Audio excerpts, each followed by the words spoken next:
السلام عليكم البنات، معكم شيوات ام كريمه في وصفه جديده ان شاء الله يا ربي. غادي نحضروا واحد 3 تشكيلات ديال صابلي للعيد. عندي واحد العجنه، هادو هما الشكيلات. هذا خلاص بالشوكولات وفيه اللوز ولي فخوي، وهذا خلاص فيه نيسلي كراميل وبلا بات شوكولا، وهذا فيه نوغا هانتوما كما تشوفوا. النوغا حتى هي بالنيسلي كراميل، هذا مصوبه في الدار، وهذا الجوهر هذا. المهم تيبقى الفينيسيون على حسب الرغبه ديال الانسان. تنتمنى تعجبكم هذه الوصفه. ندوزو المقادير على بركه الله. السلام عليكم البنات، اليوم جينا بشكيلات جداد وبريستيج حلويات العيد. عندنا هذا الشكل المربع هذا كما تشوفوه هانتوما. هذا غادي يجي بالفينيسيون ديال النوغا. هذا شكل تا هو مربع، غادي تجي وحده فوق وحده كما تشوفوا، وحده مثقوبه وحده مسدوده. وهذا على شكل بيضاوي، هذا غادي يجي فيه فوق منه الشوكولات الفينيسيو ديالو. عندنا 3 تشكيلات، هذه عندي عجنه وباقيين تشكيلات وحدين اخرين غادي ندخلهم تما في هذا الفيديو. ما بغيتش نشارك معكم طريقه تحضير الصابلي، راني حاطاها معكم في القناه ديالي باش ما يجيكمش حتى الفيديو طويل. غادي نبقاو مستمرين البنات على هذا الشكل هذا، ونتلاقاو ان شاء الله في الفينيسيو. السلام البنات، حنا رجعنا بعد ما طيبنا الصابلي ديالنا.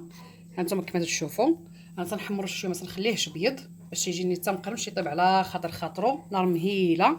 هذه اللي غتجي وحده فوق وحده هانتوما كما تشوفوا. وهذا المربع عاوتاني، وهذا على شكل بيضاوي. دابا غادي ندوزو نحضروا النوغا ديالنا. كاسروله درت فيها 3 المعالق ديال جليكوز، 3 المعالق ديال سنيده، و2 معالق ديال الماء. غنخليو هادشي حتى يغلي مزيان البنات، حتى يدير لنا كشكوشه. دابا نوريكم، بقاو معايا. هانتوما البنات دابا غادي نضيفوا 2 معالق ديال الزبده، ها هما كما تشوفوا. اي زبده ديروها اللي عندكم في الدار، وهي من الاحسن ديروا زبده ديال العبار تكون سونطرال، تجي واحد المذاق بنين، تطلق واحد البنه تجي زويونه. واللي ما عندهاش دير اي زبده عندها في الدار متوفره عندها. غنبقاو كاع مستمرين البنات ندوب لنا الزبده ديالنا ونتلاقاو من بعد. هانتوما البنات بعد ما دابت لنا الزبده ديالنا، دابا غادي نضيفوا عليها الجنجلان الابيض. انا عندي كاس، هي خصها تجي 120 غرام ديال الجنجلان. انا المهم درت كاس، نتوما عندكم ميزانكم البنات تيبقى على حسب الخليط. بغيتو ديروا الجنجال الابيض ديروه، بغيتو ديروا الجنجال الاخر العادي، اللوز كاوكاو اللي بغيتو ديروه. بغيتو تخلطوهم مع بعضياتهم خلطوهم. انا نديرها بالجنجال الابيض. غادي نخلطوا هذا الخليط ونتلاقاو من بعد. هانتوما البنات بعد ما صبحنا هذا الخليط ديالنا هكا داير، هانتوما كما تشوفوا ما حدها سخونه. غادي نديروها في هذا السيليكون هذا اللي مربع، وغادي ندخلوها للفران طيب. هي ما خصهاش تجي محمره بزاف باش ما تجيش قاصحه وتتحرق، تعطي واحد النكهه ديال المروره. غادي نبقاو مستمرين على الطريقه ونتلاقاو من بعد. هانتوما البنات بعد ما ضفنا ديك النوغا عندنا في السيليكون ديالنا، ما تعمروهش بزاف باش ما تتفيضش النوغا، حقاش راه منين تدخل الفران تتسيح. دابا غندخلوها للفران ونتلاقاو مع الفينيسيو الاخر. هانتوما البنات هذا هو الشكل الاخر اللي ديال شكل بيضاوي. تندوبوا الشوكولات في حمام مائي وتنخليوه حتى يذوب. هذا راه عندي شوكولات كالا، ما تزيدوا له لا زيت لا والو. ومع هاد الحراره هذه تضيفوا واحد المعلقه ديال النشا باش يبقى شاد راسو.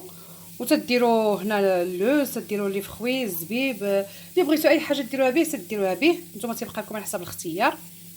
هذا هو الشكل الاخر الثاني. هانتوما كما تشوفوا كتيجي معايا كي تيجي راقي وشي حاجه بريستيج تتحمر الوجه. هذا هو الشكل الثاني والثالث. دابا ندوزو له عاوتاني ان شاء الله. السلام عليكم البنات، هانتوما هذا هو الشكل نتاع المربع اللي قلت لكم نتاع اللي بالنوغا. هانتوما كما تشوفوا كيفاش تيجي. هذا نيسلي كراميل منزلي صاوبته به باش عمرتهم، وغادي ندير له غير الجوهر. هانتوما البنات كما تشوفوا هذا الجوهر هذا ها هو. اللي بغى يدير الجوهر، اللي بغى يخلي هذا الكراميل نيسلي هكا ويدير لاباط شوكولا بشي وريضه ولا بشي شميسه يصاوبها. المهم تيبقى الفينسو حسب الاختيار. هذا تيجي الشكل بصراحه الله راقي وبريستيج. دابا غادي ندوزو للشكل الثاني. هانتوما البنات هذا هو الشكل الثاني ديالنا ديال الشوكولاط بلي فروي واللوز على شكل بيضاوي. هانتوما تيجي تا هو راقي وبريستيج تا هو في نفس الوقت. دابا غادي ندوزو للشكل الثاني، خليكم معنا. هذا هو الشكل الثالث البنات. وحده فوق وحده غادي نثقوبها خاص كما وريتكم قبيله في الفيديو. هذا نيسلي كراميل منزلي حضرته هنا. دابا نشاركو معكم شي فيديو تديروا على الشكل هذا. هانتوما